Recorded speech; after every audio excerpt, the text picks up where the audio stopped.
replacements that would be needed for the community center at that time and through the next 10 years or so. I believe, if I recall correctly, that was 10 years. And then to prioritize those items, and that the council actually had quite a variety of meetings to talk about some of those things. We had talking at workshops and also at some of the council meetings.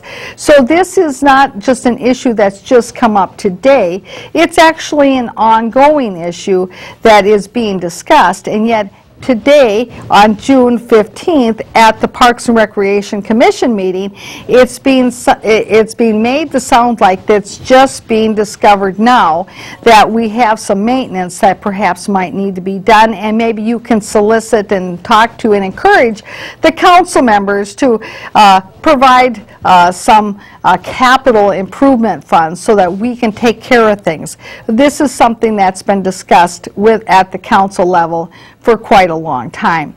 The other thing that I find interesting is that Ms. Guilfoyle is talking about, well, you know, all these cuts that we've experienced.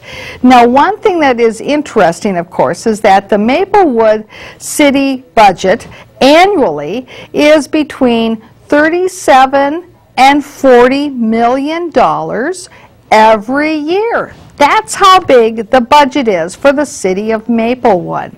And so when she was talking about the homestead credit that is going to be cut, about $600,000, that's because in part because, of course, the state can't reimburse that to the city. But then she says that, of course, and plus we're not getting LGA. Well, she makes it sound like we have just recently had our LGA cut. The truth of the matter is that Maplewood actually hasn't been receiving local government aid, LGA, since I believe 2003. Now that, of course, is 7 years ago.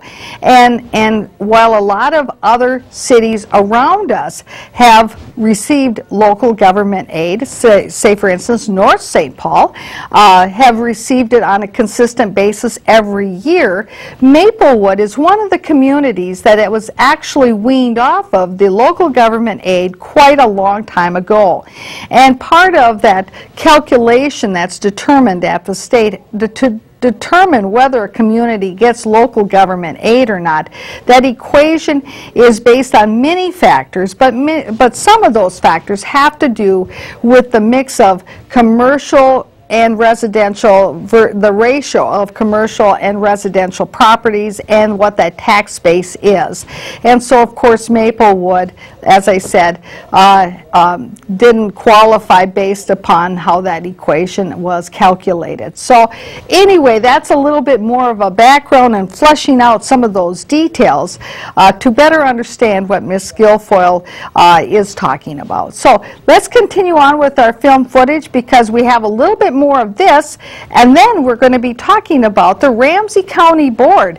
Well, you know what? They're looking to give themselves a raise. But let's finish up with this little bit of film footage here from the Parks and Recreation meeting of Maplewood of June 15th. Let's continue. Their belts.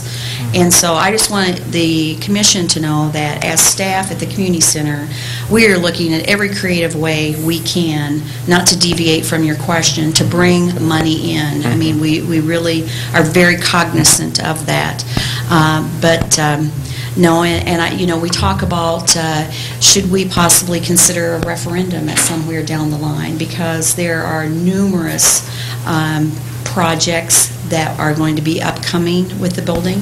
I mean, I don't want you to feel like it's going to fall off the foundation or anything, right? You know, but I mean, we do need to have some kind of programs in place so that when we have a broiler that goes down, we have $26,000 worth of unexpected, just regular maintenance projects that came up that we didn't figure in. Our building operations staff, there were unexpected things that you didn't think would break that broke, you know.